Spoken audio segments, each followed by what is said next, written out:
ተሰማይ ኩበ ሰማይ ኢየሱስ ክርስቶስ ፍጹም ናይ ሰላምታ ቃል ከመይ ጸኒሕኩም ከመይ ቀኒኹም ክርስቶስ ተንሥአ እሙታን በአብይ ኃይል ወስልጣን አሰሮ ለሰይጣን አጋዕዝኦ ለአዳም ሰላም እምይእዜሰ ኮነ ፍስሐ ወሰላም። እንኳዕ ንጎይታና ንኣምላኽና ንመድሓኒትና ንኢየሱስ ክርስቶስ በዓለ ትንሣኤ ዝኽሪ ብሰላም ኣብፅሐና እንቶም ዝሓለፉ በዓላት ኩላቶም ስለዘይተራኸብና እንኳዕ ኣብፅሐና ኣብፅሐካትኩም። ድምፀይ ይስማዕ ዲ سمعكم اللي ردوا زي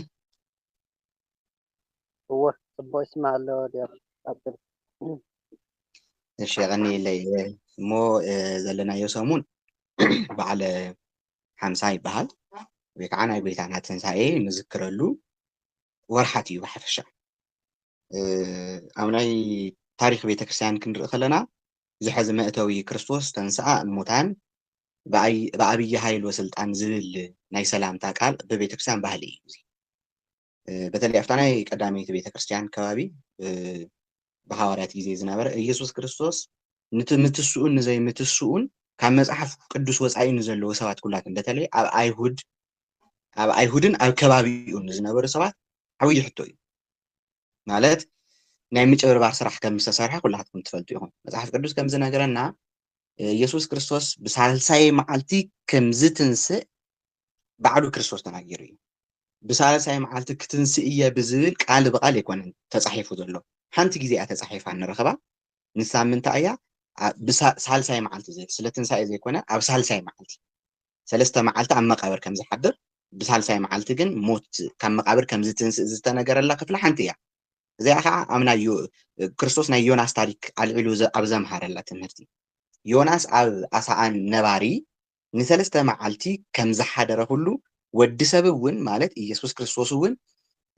ኣብ መቃብር ንሰለስተ መዓልቲ ክሓድር እዩ ብዝብል ትንቢታዊ መነጽር ስለ ትንሳኤኡ ስለ ኣብ መቃብር ሰለስተ መዓልቲ ስለ ምጽንሑ ጎይታ ተናጊሩ። ካብኡ ግን ኢየሱስ ክርስቶስ ድሕሪ ካብ መቃብር ምትንስኡ ሞት ቀቲሉ ትንሳኤ ድሕሪ ምብሳሩ ኣብ መንጎ አይሁድ ውዥንብር ንኽፍጠር ገይሮም እዮም አይሁዳውያን። ኢየሱስ ክርስቶስ ከም ሓደ ናይ ክርስቶስ ናይ ትንሳኤ ስእሊ ከም ንሪኦ መቃብር ፈንቂሉ ይኮነ እንተስዩ ኣብ መዝሙር እውን ሓደ ዝተሰሓተ መዝሙራት ኣለዉ መቃብር ተፈነቃቂሉ እዩ ዝብል ከምዚ ዓይነት ናይ መጽሓፍ ቅዱስ ወይ ከዓ ናይ ቤተክርስትያን ኣስተምህሮ የለን። መጽሓፍ ቅዱስ ኢየሱስ ክርስቶስ ክትስእ ከሎ ብለሆሳስ ዳ እምበር ብዓውይ ዋዕዋዕታ ብእምብልታ ድምፂ መቃብር ኣፈራሪሱ ኣይኮነን ተንስዩ ናብ ሐዋርያት ብለሆሳስ ከም ዝኣተዮ ናብ ናይ ሐዋርያት ኣብዚ ጽርሐ ጽዮን ክርስቶስ ምስ ሞተ ተደናጊጾም ኣብ ሓደ ኣዳራሽ እናሃለየ ብለሆሳስ ከም ዝኣተየ ካብ እመቤታችን ካብ ቅድስት ድንግል ማርያም እውን ማህፀን ክወፅእ ከሎ ማህፀነ ድንግልና ከይሃወኸ ከም ዝወፀ ሁሉ ካብ መቃብር ክትስእ ከሎ እውን ከይረበሸ መቃብር ከይፈራረሰ ይተስዩ ነዚ እውን መረዳእታ ናብታ እዩ ተንስኡ እዩ ጎይታ ኢሎም ቶም ዝሕልዎ ዝነበሩ ናይ ሮማውያን ወታደራት ናብ ሄሮድስ ከይዶም ናብ ጲላጦስ ከይዶም ተንስኡ እዩ ጎይታ ክብሉ ከለዉ እንታይ ትገብሩ ነርኩም ኢሎም ደቂስና እናሃለና መቃብር ፈራሪሱ ዝተስጥ ኮይኑ ተዝኸውን ነይሩ ተናኣሰ ክነቑሕ ይኽእሉ ነይሮም። እዚ ምዃኑ ስለ ዝፈልጡ እንታይ እዮም ኢሎምዎ ንኣቶም ዝተወሰነ ኣፎም ክዓፅሉ ዝኽእሉ ዝተወሰነ ጉርሻ ሂቦም ወይ ከዓ ዝተወሰነ ቅርሺ ነገር ሂቦም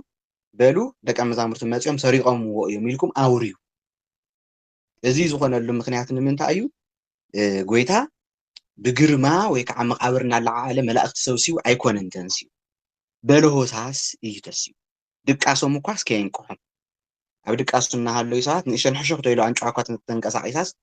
ይነቅሕ እዩ ሓደ መብዛሕትኡ ሰብ ይነቅሕ እዩ ብቲ ድምፂ እሱ እኳ ኣይኮነን ነይሩ በለሆሳስ ኣብ ድቃስ እናሃለዩ እዩ ተስዩ። ድሕሪኡ ግን ናይ ጎይታ ትንሳኤ ምስ ተናገሩ በሉ ደቀ መዛሙርቱ ሰሪቆም እዮም ኢልኩም ንገርዎም ኢሉ ያው እዚ ዓይነት ሓሾት ወዲያው ተነቂሑሉ እዩ ብዙሕ ሰብ እውን ክቅበሉ ይከኣለን ግን ሰባት ግን ኣደናጊሩ እዩ ደቀ መዛሙርቱ ክሰርቅሉ ዘይኽእሉ ምክንያት ብጣዕሚ ብዙሓት ምክንያታት ኣለዉ ቅድሚ ርእስና ሒዝና ምኻድና እዚኣቶም ምስታዊስና ክንከይድ ምእንታን ስለ ዝደለኹ እየ ደቀ መዛሙርቱ ክሰርቅሉ ዘይኽእሉ ምክንያት ሓደ ደቀ መዛሙርቱ ተበቲኖም እዮም ነይሮም ካብ ጀምሩ ጎይታ ምስ ተሓዘ ሓሙስ ለይቲ ደቀ መዛሙርቱ ተበቲኖም እዮም ዮሃንስ ጥራሕ እዩ እግረ መስቀል ዝነበረ ሐዋርያት ተበቲኖም እዮም ሓዲኦም ኣብ ኤማ ጎይታስ ከዓ ዝተንስእስ ሓዲኦም ኣብ ኤማሆስ ሓዲኦም ኣብ ባሕሪ ዓሳ ክገፉ ገሊኦም ኣብ ሓደ ኣዳራሽ እዮም ዝነበሩ ተበታቲኖም እዚ ዝገበሩሉ ኦርጋናይዝ ዝኾነ ሓይሊ የለን ዝተኣኻኸበ ሓይሊ የለን ካልኣይ ሮማውያን እንድሕር ደቀ መዛሙርቱ ክሰርቅዎም ዝብል ሓሳብ ቅድሚ ከም ምምፅኦም እቶም ዋርድያታት እንታይ እዮም ዝገበሩ ነይሮም እቶም ዝነበሩ ናይ ሮማውያን ወታደራት እኮ ሰብ ከይሰርቆ እዩ ባይዛዊ ሐዋርያት ከይሰርቆ ይኮን እቶም ወታደራት ካብ ጅምሩ ንምንታይ እቶም ወታደራት ኣብ ሓዲሮም ተተባሂሉ ሮማውያን ንኣይሁድ ስለዘይኣመኑ ኣይሁድ እውን ንሮማውያን ስለዘይኣመኑ ብክልተ ማህተም እዩ ተዓፅዩ ኣቦታት ከምህሩና ከለዉ እቲ ናይ ክርስቶስ መቃብር ሓድሽ መቃብር ኣብ ናይ ዮሴፍ ንዮሴፍ ኣብ ዝተሰርሐ ሓድሽ መቃብር እንድዩ ሓዲሩ ካብኡ ግን ትበሪት ዓብይ እምኒ ብክልተ ማሕተም እዩ ተሓቲሙ ብክልተ ማሕተም ተሓቲሙ ማለት እንታይ እዩ ምልክት እንድዩ ማሕተም እቲ ሓደ ማሕተም ናይ ሮማውያን እዩ ወይ ከዓ ናይቶም ሮማውያን ገዛእቲ እዩ እቲ ካልኣይ ማሕተም እንደገና ከዓ ናይ ኣይሁድ ናይቶም ጸሓፍትን ፈሪሳውያንን ማሕተም ክልተ ማሕተም ንምንታይ እዩ ድልዩ ተባሂሉ ሮማውያን ኣይ ክርስቶስ ብምውማቱ እውን ገና ይረኽዑን ዘለዉ እሞ ከይሰርቅዎ ባዕላቶም ተም ኣይሁድ ከይሰርቅዎ ምንታን ናይ ባዕሎም ማሕተም ጥራሕ ተኮይኑስ ናይ ባዕሎም ገንፂሎም ክወስድዎ ይኽእሉ እዮም ክሰርቅዎ ይኽእሉ እዮም ወይ ርሱ ከቃፅሉ ይኽእሉ እዮም ወይ ገለ ነገር ገብሩ ይኽእሉ እዮም ኢሉ ስለዘይኣመኖም እቲ ንጉስ ብናይ ባዕሉ ማሕተም ገይሩ ሓቲምዎ ንሳቶም እውን ሓዘኔታ ርእዩሉ ስለ ዝነበረ ጲላጦስ በተለይ ሰብ እዚ ምንም ሓጢያት ይረኽብ ኩሉን ኣበሳ ይረኽብ ኩሉን ኢልዎም ስለ ዝነበረ ስለዘይኣመንዎ ምናልባት ካብ መቃብር ወሲዱ ገለ ነገር ከይገብር ኢሎም ሰሙን ስለዚኣተሞ ብነናይ ዓሎም ክልተ ቆልፊ ከም ማለት ብነናይ ዓሎም ክልተ ማህተም እዮም ዓፅም ዝግበር እዚ ክልተ ማህተም እዚ ከይልዓለ ስጋ ጥራሕ ከም ዘይኮነ መለኮት እውን ከም ዝተዋሃደ ከርኢ ክርስቶስ ማህተሞም ከይከፈተ መቃብር ከይንከባለለ ብለሆሳስ ይተስዩ ጎይታና መድሓኒና ኢየሱስ ክርስቶስ ካብኡ ግን እንታይ እዮም ኢሎም ደቀ መዛሙርቱ ሰሪቅዎ በሉ ሰሪቅዎ እንድሕር ክሰርቁ ተሪኦም ቶም ወታደራት ደቀ መዛሙርቱ ክሰርቁ እንድሕር ሪኦሞም ኣበይ እዮም ሪኦም ከም ክሰርቁ ተሪኦሞም ከምንታይ ዘይሓዝዎም ሓልኦም መቸስ ከይስረቕ ምንታይ እዩ ብዙሕ ዘኽይደ ይነበረ እንተሓሾቶም ማለት እዩ ዘሮ ጎይታና መድሓኒና ኢየሱስ ክርስቶስ ካብ መቃብር ስዒሩ ተልዒሉ ሎማዓንቲ እዚ ካብ ምእተዊ እዚ ካበልና ሎማዓንቲ ከም መልዓሊ ጌርና እንመሃረሉ ማቴዎስ ወንጌል ምዕራፍ 28 ካብ ቁጥሪ 6 ዘሎ ቃል ተላዒልና ኢና ክንመሃር ማቴዎስ ወንጌል ምዕራፍ 28 ቁጥሪ 6 ቃሉ ከምዚ ይንበብ ተንሲኡ እዩ እሞ ኣብዚ የለን ተንሲኡ እዩ ዝብል መልዓሊ ትምህርትና ክንገብር ኢና ኣምላኽና እግዚኣብሔር ፈቂዱ እንድሕር ረዲኡና ብዚ ርእሲ ዝተላዒልና ሓደ ዝተወሰኑ 4 ዝኾኑ ነጥብታት ኢና እዞም 4 ነጥብታት እዚኣቶም እንታይ እዮም ሓደ ናይ ጎይታና ናይ መድሓኒና ናይ ኢየሱስ ክርስቶስ ትንሳኤ ሓቂ ምዃኑ ብመጽሓፍ ቅዱስ ክንርኢ በሐዋርያት አንደበት ናይ ጎይታ ትንሳኤ ከመይ ሓቂ ምዃኑ ያው ብላዕሊ ጀሚርና የለና ከም መእተዊ ብደንብ ጌርና ክንቅፅለሉ ኢና ካልኣይ ትንሳኤ ናይ ጎይታና ናይ መድሓኒና ናይ ኢየሱስ ክርስቶስ ትንሳኤ ናይ ዓወት ምልክት ምዃኑ ሳልሳይ እንደገና ትንሳኤ ናይ ጎይታና ናይ መድሓኒና ናይ ኢየሱስ ክርስቶስ ትንሳኤ ተስፋና ምዃኑ ንዓና ንክርስቲያን ተስፋና ምዃኑ ራብዓይ ናይ መጨረሻን ናይ ጎይታ ትንሳኤ ንህይወትና ዝልውጥ ምዃኑ ክንርኢ ኢና ማለት እዩ ቅድሚ ናብዚ ዲቴይል ምእታውና ግን ኣብ ማቴዎስ ወንጌል ምዕራፍ 28 ብጣዕሚ ብዘሕዝን ኩነታት ብዕለት ሓሙስ ድራር ምስ ሐዋርያት በሊዑ ምስ ደቀ መዛሙርቱ በሊዑ ጎይታና ሕሊፉ ስለዝህቦ ስለ ይሁዳ ተዛሪቡ ቁርባን ኣቕሪቡ እዚ ስጋ እዩ ጽባሕ ዝቁረስ ናይ ሓዲስ ኪዳን ስጋ እዩ ስለኣኻትኩም ዝፈስስ ናይ ሓጢያት ስርየት ዝኸውን ናይ ሓዲስ ኪዳን ደመ እዩ ኢሉ ድሕሪ ምሃቦም ይሁዳ ሕሊፉ ስለዝሃቦ ኣይሁድ ሒዞም እዮም ካብ ሊቶስ ጥራስ ካብ ቀራንዮስ ካብ ዓርቢ ዝነበረ ብግርፋት ብስቅያት ካብቲ ለይቲ ዝተተሓዘሉ ለይቲ ንጎስ ካብ ዝወግሕ ይኮን ተጸቢዮምዎ ካብቲ ናይ ሊቀ ካህናት ናይ ቀያፋ ገዛ ኣብ ቤዝመንት ወይ ከዓ ኣብቲ ኣንደርግራውንድ እትዮም ብጽፊዒት መን ይጸፊዕካ ተነበይ ለነ እናበሉ ተንብየልና እስከ መን እዩ ትንቢት ትኽእል ዶ ይነበርካን መን ጸፊዕካ ንገራና እናበሉ እናባጨዩ ገጹ እናሸፈኑ ዝረሳሕ ዝኾነ እንትፍታፎም እናተፍኡሉ እናተፍእሉ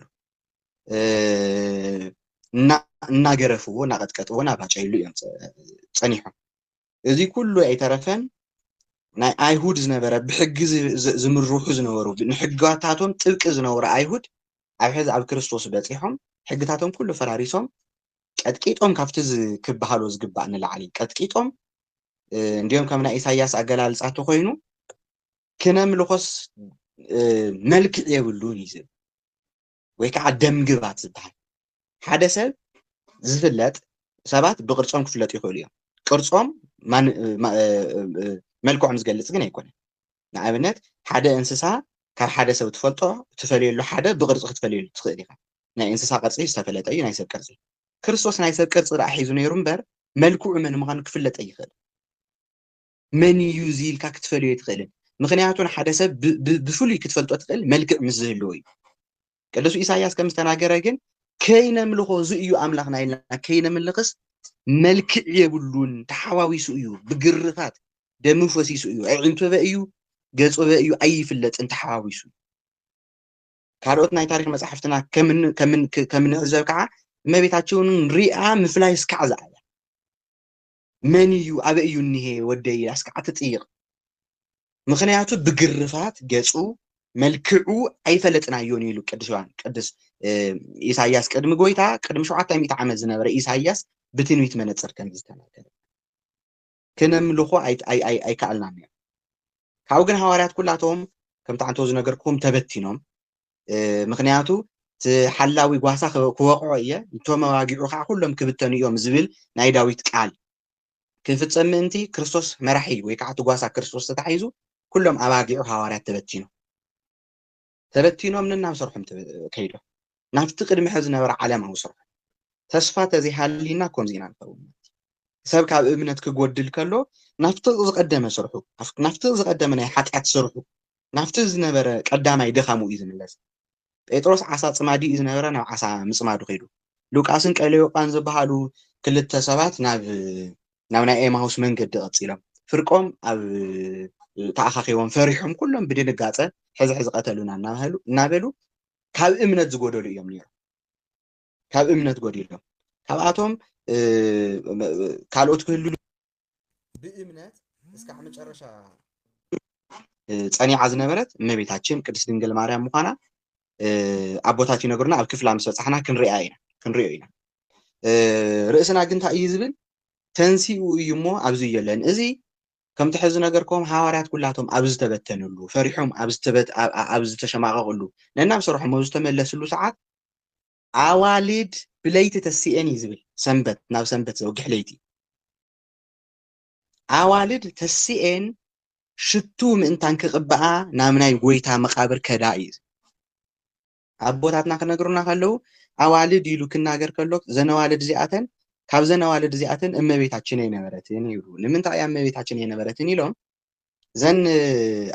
እኖታት እዚኣተን ዘነዋልድ እዚኣተን ኣንስቲ ቀዲመን ሽቶ ክቕብኣ እየን ከይደን ወላ ምቕባእን ሓሳብን ወላ ሽቶን ምቕባእ ስለ ፍቅረን ዳኣይኹን ዳኣንበር ነገር ግን ካብ እምነት ዝጎደላ ንሽቲ እየን ምክንያቱ ብሳልሳይ መዓልቲ ጎይታ ካብ መቃብር ከም ዝትንስእ ተናጊሩ እዩ ብሳልሳይ መዓልቲ ከም ዝትንስእ ዝተናገረው ቃል ተጋጌን ግን ወይ ከዓ ብዘይ ምእማነን ናብ ምንታይ ከይደን ናብ መቃብር ከይደንስ ሞይቱ እዩ ኢለን ስለዚ ሓሳብ ሕዝውን ሽቶ ክቕብኣ ምክንያቱ ብናይ ኣይሁድ ስርዓት ብጣዕሚ ንተፍቅሮ ሰብ ብሳልሳይ መዓልቲ ከይድካ ሽቶ ናይ ምቕባእ ባህሊ ነይሩ ብሳልሳይ መዓልቲ ክትንስእ እዩ እዚ ገዛ ኣፍርስዎ ብዙሕ ትንቢት ተናጊሩ እዚ ገዛ ዘፍርስዎ ብሳልሳይ መዓልቲ ከተንስኦ እየ ኢሉ ተዛሪቡ እዩ ዮሐንስ ቅጽል ኣቢሉ ዝዛረብ ከሎ ስለ ገዛእ ሰውነቱኹም ይዛረብ ነይሩ ኢሉ ቀተሉኒ ብሳልሳይ መዓልቲ ክትንስእ እየ ከምታ አንተ ዝነገርኩዎም ዮናስ ኣሳ ነባሪ 3 መዓልቲ ከም ጸንሐ ኣነ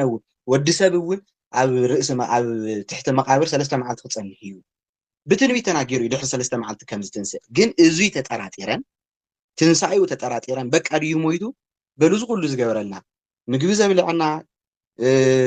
ተኣምራት ዘርእየና ንዝነበረ ጥራሕ ኢለን ኣሚነን ከይደ ክትንስእ እዩ ዝብል እምነት የነበረን እሞ ድንግል ማርያም ካብኣተን የነበረትን ኢሎም ሊቃውንቲ ይነግሩና ሽመን ስለዘይጠቅስ እሳ ግን ትንሳኤው ካፍተን ዝተጠራጠረ ኣዋልድ ስለዘይነበረት ኣብቲ ዳራሽ ዳኣ ነይራ እምበር ምስኣተን የከደትን ነገር ግን ዘንደቅ ኣንስትዮ ከይደን መልኣኽ እንከባሊልዎ ስለ ዝፀንሐ መቃብር ተኸፊቱ እቲ መቃብር ጎይታ ክትስእ ከሎ ኣይኮነን ተንከባሊሉ ፀኒሑ ጎይታ ብዝዕፁ መቃብር ይኸይዱ ብዕፁ ማህፀን ከም ዝወፀ ኩሉ ብዕፁ መቃብር ይኸይዱ እሞ ተነዋልድ ክመፃ ከሎ ዓቅሚ ስለ ዘይነበረን ዓቅሚ ስለ ዘይህልወን ስለ ዝፈልጥ መልኣኽ እቲ መቃብር እንከባሊልዎ ፀኒሑ እቲ መልኣኽ መሊሱ ብዙሕ ንግግር ኣሎ አንብብዎ ንስኻትኩም ቁጥር 5 ክበፅሕ ከሎ ግን ማቴዎስ ወንጌል ምዕራፍ 28 ቁጥር 5 እቲ መልኣኽ መሊሱ ኣትነ ንስቲ ይበለን ንስኻትክንሲ ነቲ ተሰቕለ ኢየሱስ ትደልያ ከም ዘለኽን ይፈልጥ ኣለኹ እሞ ኣይትፍራሓ ኢሉ ብስራት ነጊርወን ከምቲ ዝበሎ እንታይ ኮይኑ እዩ ተንሲኡ እዩ ኣብዚ የለን ነታ ጎይታ ተናጊርዋ ዝነበረ ስፍራ ንዕነ ረኣያ ቀልጥፍኪን ክዳ ከዓበለን ድሕሪኡ ቀልጥፍኪን ክዳ ሞ እንታይ ገበራ ኪዳ ሞ ካብ ምዉታት ከም ዝተንሰአድ ንደቀ መዛሙርቱ ንገራኦ እንሆ ናብ ገሊላ ክቅድመኩም እዩ ኣብኡ ክትርእይዎ ኢኹም ሞ እንሆ ነገርኩኽን ኢሉ ትቅዱስ መልኣኽ ንዘን ኣንስቲ እዚኣተን ነጊርወን ንምንታይ እየን ቀዲሙ ካብ ሐዋርያት ካብቲ ሊቀ ሐዋርያት ዝበሃል ካብ ጴጥሮስ ቀዲሙ ጎይታና መድሓኒና ኢየሱስ ክርስቶስ ንምንታይ እዩ ኣንስቲ ተገሊፁ ዝብል ዝተወሰኑ ዝተነገሩ ቃላት ኣለው ነገር ግን ትክክል ዘይኮኑ ነገራት እውን ስለ ዘለው እሳቶም ተናጊርና ንሓልፍ ተናጊረኩም ክሓልፍ ሓደ ሓደ ሰባት ንምንታይ እዩ እመቤታችን ማን ነው ንኣዋልድ ቀዲሙ ተናጊርወን ካብ ሐዋርያት ነቶም ሙኻዓን ካብቶም ቀዳማይ ሐዋርያት ንጴጥሮስ ወይ ከዓ ካብቶም ካልኦት ሐዋርያት ንምንታይ እዩ ቀዲሙ ተናዋልድ ተናጊሩ ዝብል ሓደ ሓደ ጸሓፍቲ ታይብሉ እዮም ኣዋልድ ወረ ናይ ምዝራብ ባህል ስለ ዘለዎን ቶሎ ኢሉ ናይ ትንሳኤኡ ብስራት ምእንታን ክናገራ ኢሎም ዝጻሓፉ ሰባት ኣለው ብኻልእ ባህላ ቃሎም ንምንጋር ስለ ዝከበደን እምበር ወረ ከባጽሓይ እንተልዩ ዝብል እዚ ግን ፍጹም ጌጋይ ንምንታይ ሓደ መጽሓፍ ቅዱስ ንሱ ይብለና ነገር ግን ብተግባራተን ግን መጽሓፍ ቅዱስ ዝነገረና እንደውም ወረ ዘበጻጽሓ ምንባረን ዘይኮነ ዘርእስ ካብቶም ሐዋርያት ብላዕሊ ፍቅረን ኣዝዩ ካብ ሐዋርያት ልዕሉ ምንባሩ እዩ ዝገልጽ ምክንያቱ ዘና ንስ እዚኣተን ሽቱ ንቅባእ ዝኸዳ ንጎ ሰዓት 2 ሰዓት 3 ይኮነ ለይቲ 11 ብጸልማት ምኹዓ ሓደ ወዲ ከይወሰኻ ኣዋልድ ጥራሕ ተኣኻኺበን እየን ናብ መን ዝኸዳ ናብ ጎይታና ናብ መድሓኒና ናብ ኢየሱስ ክርስቶስ ዝኸዳ ብለይቲ እዩ ንምንታይ እዩ ንህይወተን እኳ ስጋኣት ዶ ይሕዘነን ሓደ ደቀ መዛሙርት ናይ ክርስቶስ ዝሳደድሉ እዋን ይሽዑ ምክንያቱ ጴጥሮስ ንስኻ ምስኡ ኢኻ ነርካ ኣብቲ ስቕለት ግዜስ ንስኻ ኣከዳድና ካይፍልጥ ኣዘራርባ ካይፍልጥ ሰለስተ ግዜ ክጥይቁ ከሉ ኣነ እዚ ሰብ እዚ ኣይፈልጦን እናበለ እናክሓደ ዝነበረ ጴጥሮስ ፈሪሑ እዩ እሞ ከዓ ጎይታ ብሓልወት ከም ዝሕሎ ይፈልጣ እየ እዚ ኩሉ ግን ንጸጋም ገዲፈን ፍቅረ ነገዲድወን ናይ ጎይታና ዝነበረ ፍቅረ ገዲድወን ስለ ዝኸዳ ቅድምቶም ሐዋርያት ወላይ ፍርሓ ፍርሕና ሓውቂፈን ግን ናብ ጎይታ ስለ ዝኸዳ ስለ ፍቅረኒ ናዋልድ ተገሊጹ ኢሎም ኣቦታት ነይሩ ስለ ወረት ዘይኮነ ስለ ፍቅረኒ ንኣኣተን ተገሊጹ ኣንስቲ እየን መጀመርያ ዘረዮ ናይ ጎይታ ብስራት ናይ ጎይታ ትንሳኤ ንሐዋርያት ነባዕላቶም ክነግራ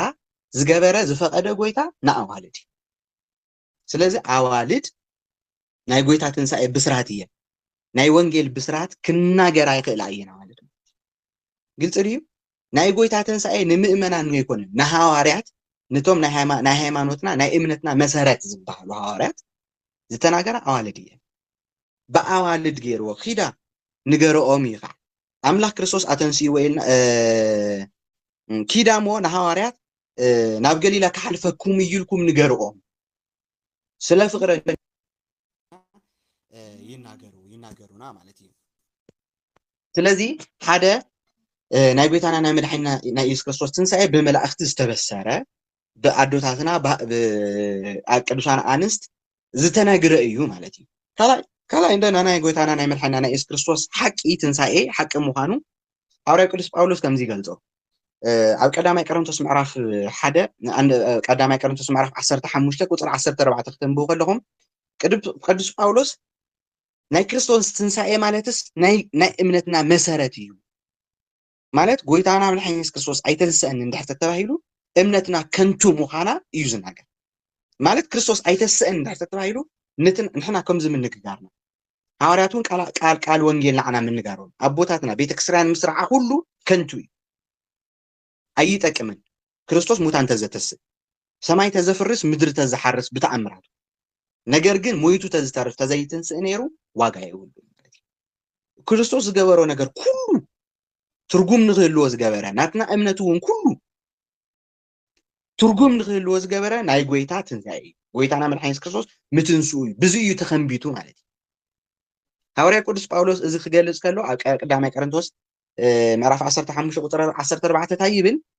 كريستوس زيتنس أنت قينو إلو منت زيتنس أنت قينو كريستوس زيتنس أنت حر قينو إنبارك سبكتنا خنتو ياي هايلنا رأينا مهن نقرأكم سبكتنا ساعتكم زلا مويتو إلنا نبقعلو سبي يكون زغير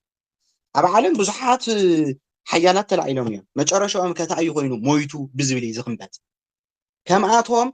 بزحات عمالختي ناينو مستلعلو اللو مجرى شو أم مويتو إيو دحرمو تنسيقهم مستبحالو يلون من البعض دحرمو تنسيقهم مستبحالو أما صحف قدس نرقم مستوصل سبات اللو بتعمرات زي أتوم وينكن بقويتا حيل دا أمبر موت سعرهم مستسويكون نأمنت على عزار كنا لعلنا خلينا نعال عزار نوعلو زتنسى تناي تنسى بعلو الناس غونا قويتا يس كريستوس ناي على عزار تنسى بعلوس كريستوسيو ناي على عزار ناي قويتان تنسى معاريكونون مالتيو على عزار بحيلو تسأن كريستوس بحيلو تنسي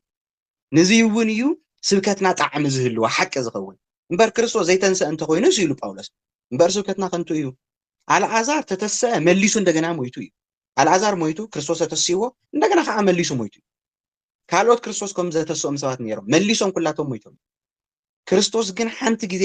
ንኹል ግዜ ይተስዩ ካልኣይ ግዜ ንዘይሙማት ንዘይመውት ትንሳኤና ከብስር እዩ ተንስዩ ማለት እዩ ስለዚ ትንሳኤ ናይ ክርስቶስ ናይ ክርስትናና መሰረት እዩ ማለት እዩ ሐዋርያ ቅዱስ ጳውሎስ ታይ ዝብለ ክርስቶስ ዘይተንሰ እንት ኮይኑ እምበኣርክ ስብከትና ከንቱ እዩ ልሞ ናትና ስብከት ጥራሕ ይኮነትን ከንቱ ዝኮነት እዩ ናታትኩም እምነትኩም እውን ከንቱ እያ ክርስቶስ ዘይተንሰን ትበሃል እንድሕር ኮይና እምነትኩም እውን ታያ ከንቱ እያ ኣምላኽ ንክርስቶስ ኣተንስዩ ወይልና መስኪርና ኢና ሞ እዩ ቁጥር 15 ከጽሓሎ ኣምላኽ ንክርስቶስ ማለት ኣምላኽነቱ ሓደ አንድም ኣምላኽነቱ ናይ ባዕሉ ኣምላኽነት ኣተስዩ እዩ ንስጉ ተስዩ እዩ አንድም ኣምላኽ ማለት እግዚአብሔር አብ ንክርስቶስ ተስዩ እዩ ብክልቲኡ መጽሓፍ ቅዱስ ተገሊጹ እዩ እግዚአብሔር ካብ ሙታን ዘተንስኦ እግዚአብሔርነቱ ካብ ሙታን ዘተንስኦ ማለት እዩ ካብ እንደገና ከዓ እግዚአብሔር አቦ ካብ ሞት ዘተንስኦ ካብ ሞት ማእኸል ዘተንስኦ ክልቲኡ ይኸይድ እዩ ኣምላኽ ንክርስቶስ ኣተንስዩ ኢልና መስኪርና ኢና ሞ ኢሉ ጳውሎስ ንክርስቶስ ዘይተንስኦ እንተ ኮይኑስ ምናልባት ዘይተንስኦ እንድሕር ኮይኑ ግን ንክርስቶስ ዘይተንስኦ ኮይኑ ሙታት እውን እንተ ዘይትንስኡ ንሱ እውን ዘይተንስአ ቶም ዝሞቱ ሰባት እውን ቅድሚ ሕዚ እውን ድሕሪ ሕዚ ዝሞቱ ሰባት እውን ዘይትንስኡ እንድሕር ኮይኑ ሙታት እውን እንተ ዘይትንስኡ ኮይኖም ንሕና ሓሰውቲ ምስክር ኮይና ንርከበለና ኢሉ ጳውሎስ ምክንያቱ ክርስትናን ሓቂ ዝኸውን ክርስቶስ ተንስኡ እዩ ብኡ ዝኣመኑ ኩላቶም ከዓ ምስኡ ክትንስኡ እዮም ዝብል ስብከት ስለ ዘለዎ ስለዚ ናይ ክርስትና ዓንኳር ስብከት ታዩ ማለት እዩ ወይ ከዓ ማእኸል ስብከትና ናይ ክርስቶስ ትንሳኤ ስለዚ ክርስቶስ ዘይተንስአ እንድሕር ዝብል ኮይናስ ንሕና ሓሰውቲ ምስክር ኮይና ንርከበለና ማለት እዩ ሙታት እንተ ዘይትንስኡ ኮይኖም ኢሉ ከዓ ክርስቶስ ዘይትንስእ ኮይኑ ስብከትና ሓሶት እያ نحنا وين حسيت مسخاخر نكون لنا يلومو موتا زيتنسو انت زيتنسوس كريستوس يكون ايتنسأن مالتي بس راح يكون كريستوس يتنسأن مالت موتا تيتنسون مالت راح زي كوناش تموتا تون زيتنسو تقينا مالت نحنا نموتنا بوتاتنا ون مويتهم بإمنة زلو بوتات مالتي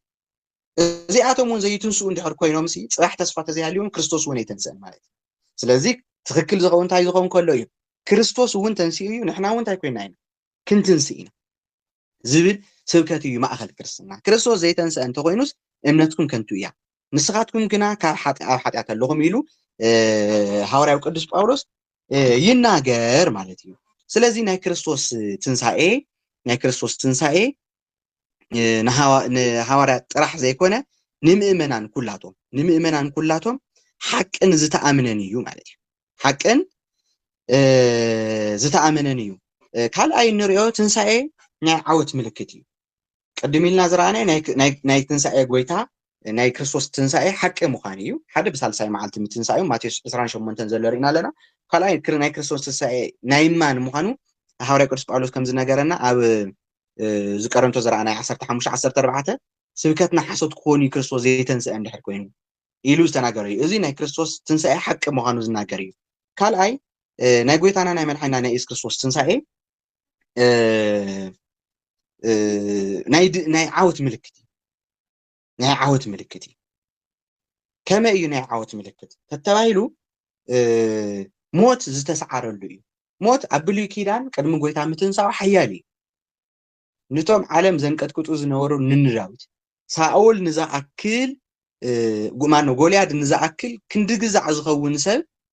በእማን ዝሸንደ ብፀፀራት ዝሸንደ ዳዊት ሞት ብዝበሃል ዘይረአ ኣካል ግን ሞይቱ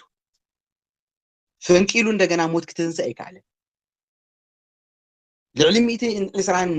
ከተማታት ወይ ከዓ መንግስትታት ዝገዝእ ዝነበረ ዳዊት ብሞት ተሳዒሩ እዩ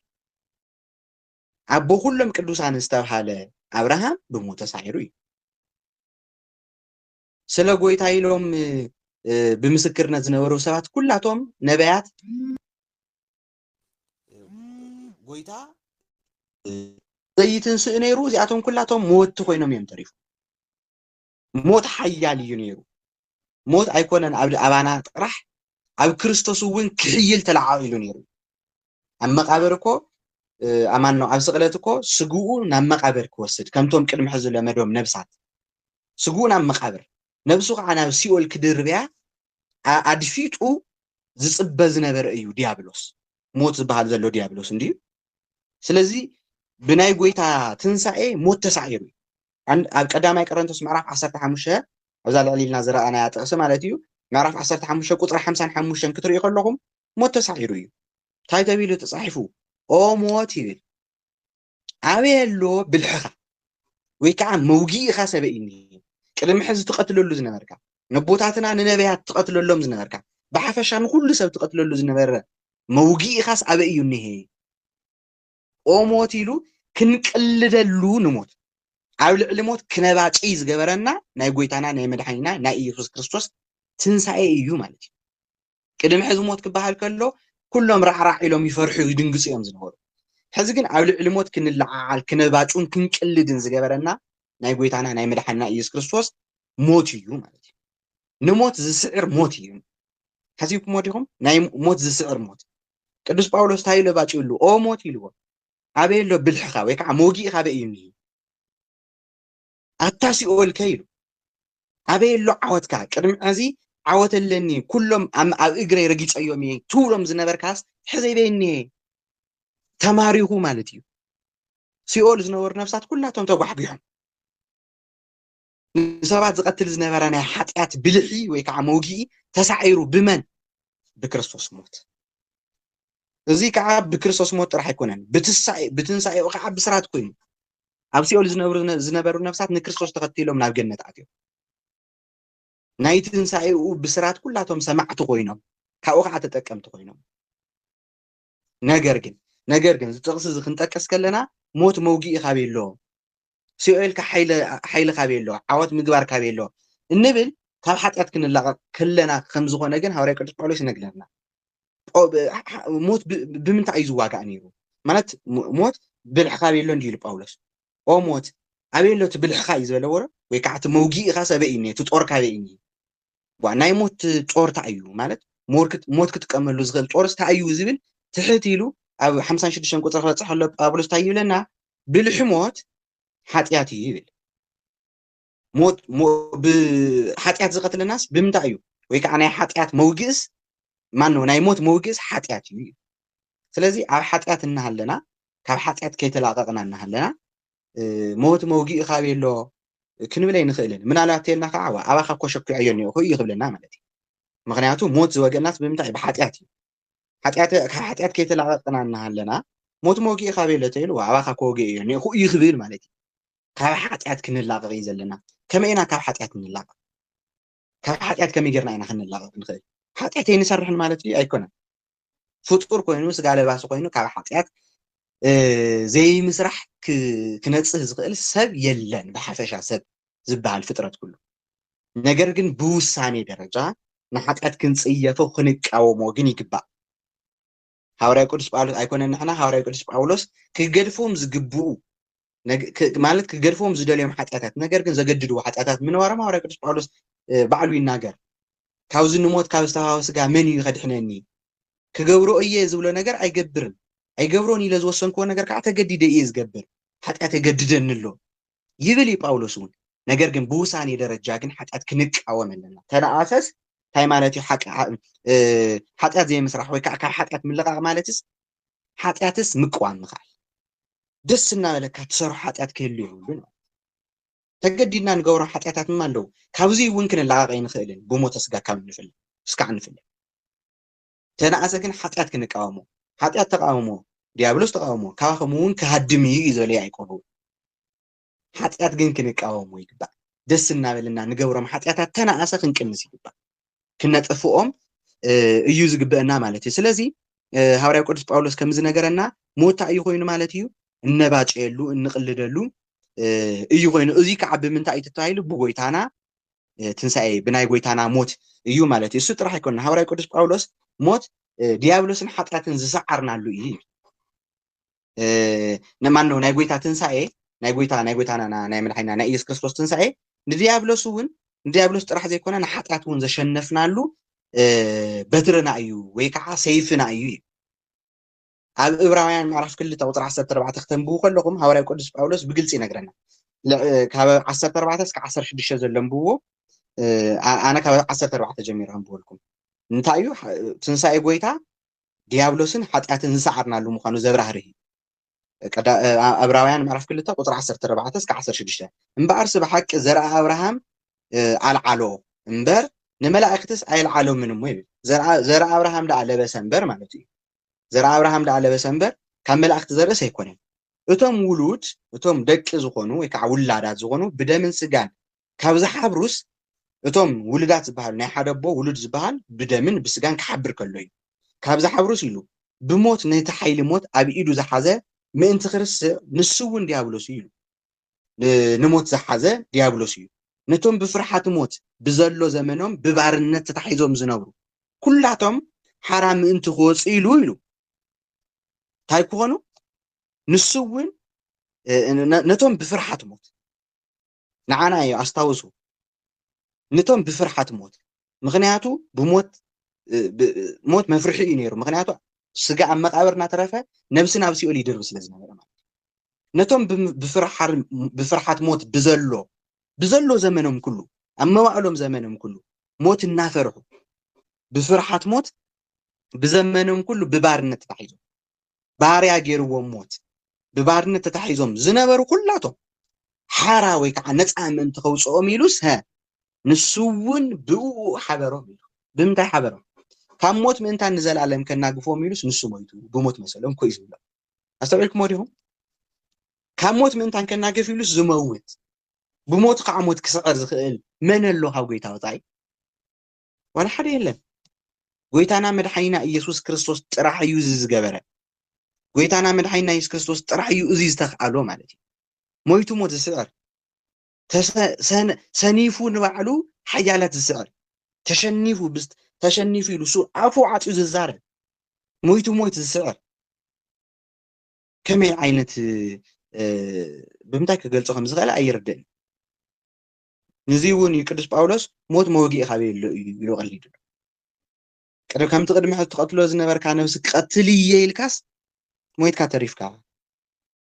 ኢሉ ሐዋርያ ቅዱስ ጳውሎስ ዝዛረብ ዘሎ ማለት ስለዚ ናይ ጎይታ ትንሳኤ ናይ ዓወትና ምልክት እዩ ማለት እዩ ሳልሳይ ድሕሪ ሕዚ ሓንቲ ራብዒት ርኢና ኢና ትምህርትና ክንዓፅእ ሳልሰይቲ ትንሳኤ ጎይታ ተስፋና እዩ ንዓና ወይ ከዓ ተስፋ ዝህበና ምክንያቱ ጎይታና መድሓኒት ክርስቶስ ተስይሎ ማለት ፅባሕ ንሕና እውን ክንተስኢና ማለት እዩ ዮሃንስ ወንጌል ምዕራፍ 11 ቁጥሪ 25 ክተንብቡ ከለኹም ትንሳኤን ህይወትን ኣነ እየ እቲ በኣይ ዝኣምን እንተሞተ እኳ ብህይወት ክነብር እዩ ትንሳኤን ህይወትን መን እየ ኣነ እየ ኢሉ በኣይ ዝኣምን ከዓ እንተሞተ እኳ ክመውት እዩ እንተሞተ እኳ እንታይ ክኸውን እዩ ሕያው ክኸውን እዩ እዚ ያው ናይ እግዚአብሔር ቃል እዩ ስለዚ ሰብ ሞተ ኢልካ ንሕና ሕዚ ሓደ ሰብ ክመውት ከሎ ብስጋ ማለት እዩ ክመውት ከሎ በቃ ኣየር ይተሓዘለይ ሰማይ ከፍርስ ዝብል ዓይነት ስምዒት እዚ ካብዚ ምእመን ዝመጽእ ስለ ፍቅሪ መዋት ተኮይኑ ውሱን ብኽያት ሓዘን ይኣክል እዩ ብዙሕ ሰብ ዘይርድኦ ግን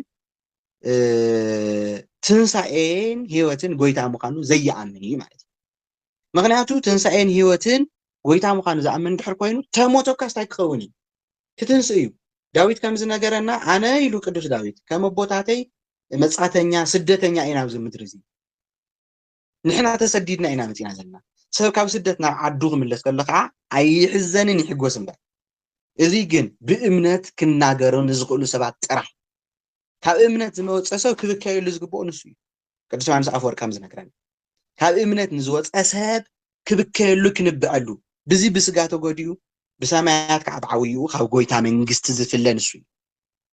ስለዚ ኣነ ህይወትን ትንሳኤን ህይወትን እየ በለ ጎይታ ብኣይ ዝኣምን ክንደይ ናይ ተስፋ ቃል እዩ እስኪ ምርግጋፅና ሰውዚ ናይ ምድሓና ምርግጋፅ ዓውይ እዚ እዩ ግልጽ ድዩ ብጎይታ ትንሳኤ ተኣምኑ ዶ እወ እንድሕር ኢልኩም በሉ ዮሃንስ ወንጌል ምዕራፍ 11 ቁጥሪ 25 ኣነ ኢሉ ትንሳኤን ህይወትን እየ ብኣይ ዝኣምን እንተሞተኳ ሕያው ክኸውን እዩ ሕያዋን ክትኮኑ ኢኹም ኢሉ ትዘይሕሽ ናይ እግዚአብሔር ቃል እዚ ተስፋና እዩ ማለት ተስፋና እዩ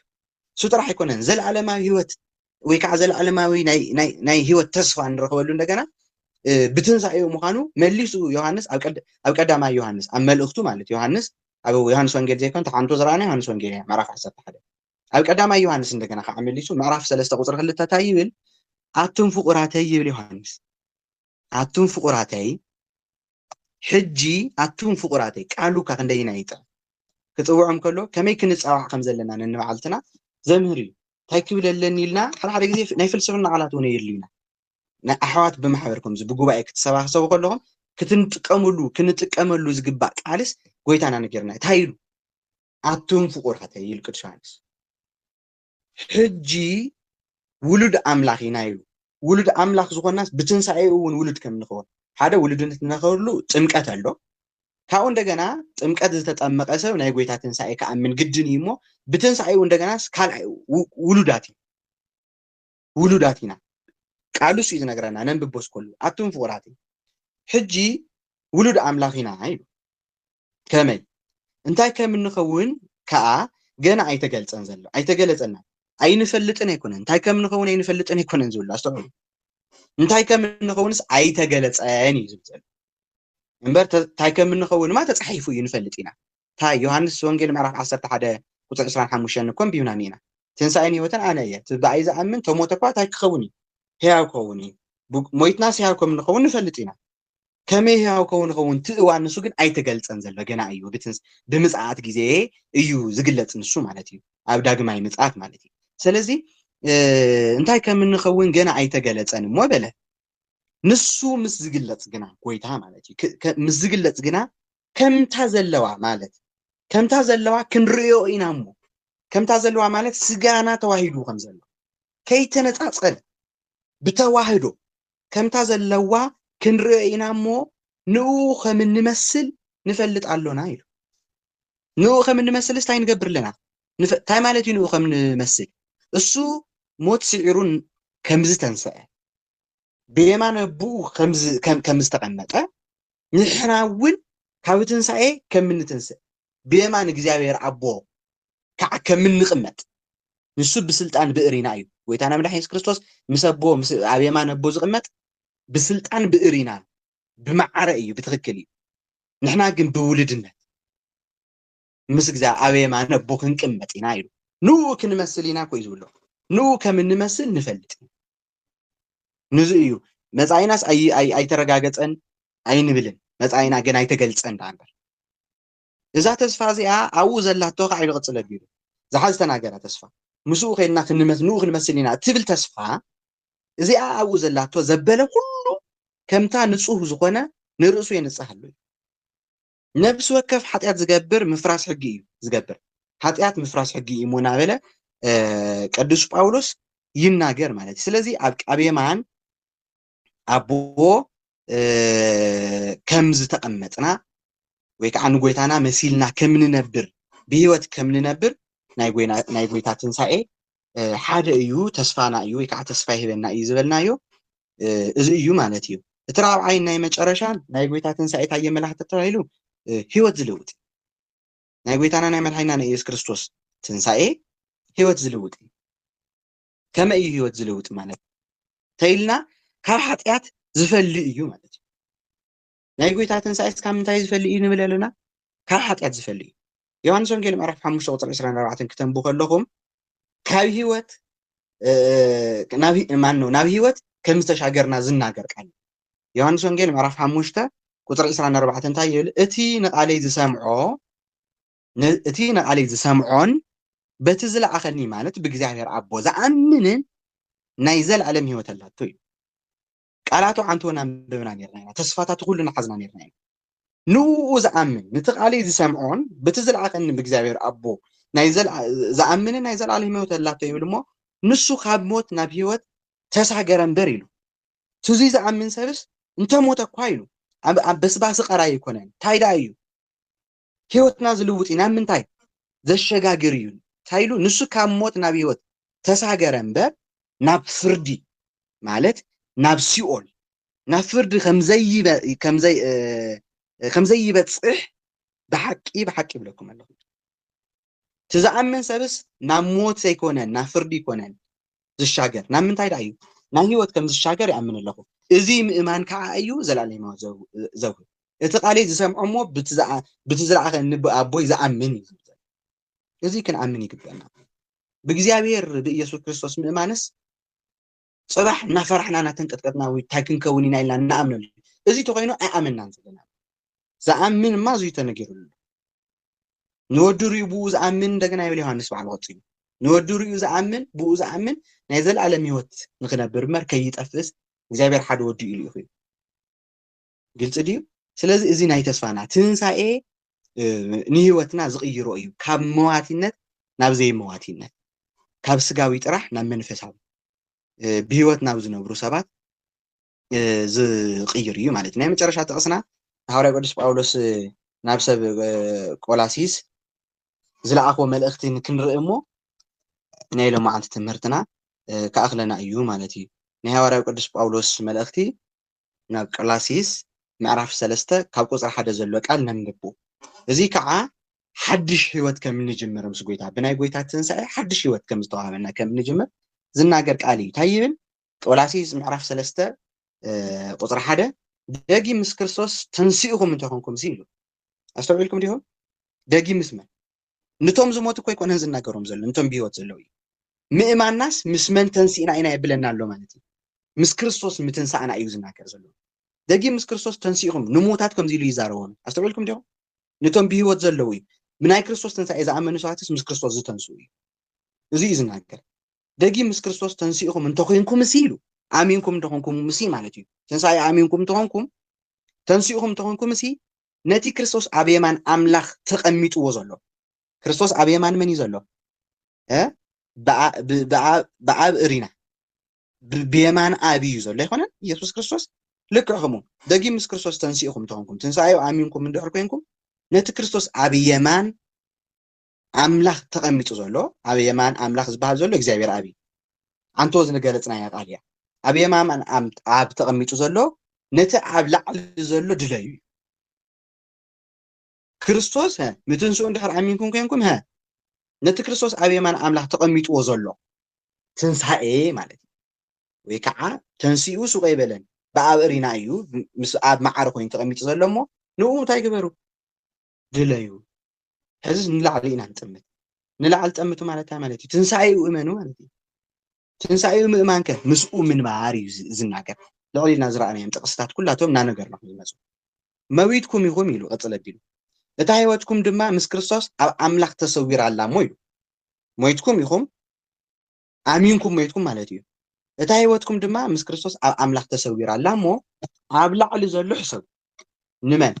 ነቲ በኽሪ ትንሳኤኦም ዝኾነ ክርስቶስ ሕሰብ ምስኡ ኢኹም ክትነብሩ ኣብ ምድሪ ዘሎ ግን ኣይኮነን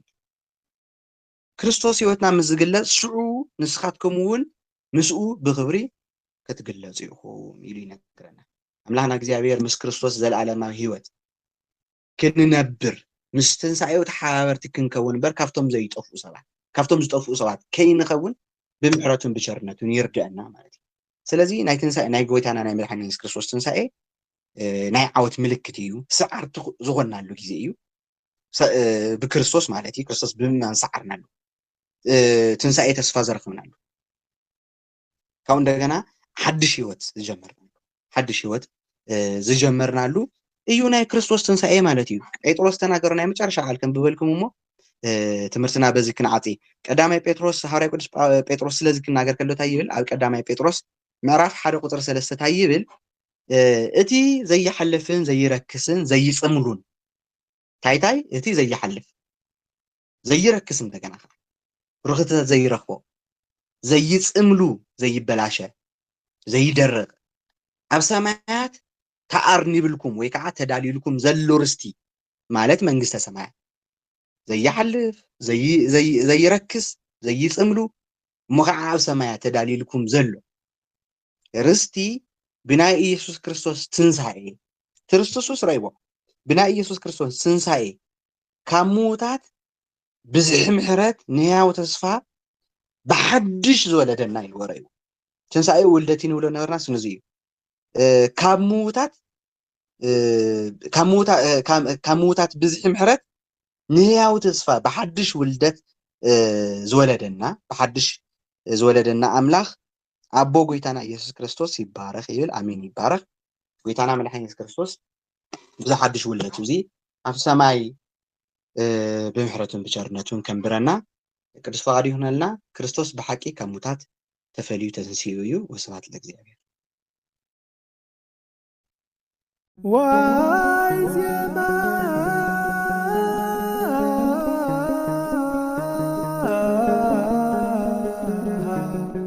ዘሰማ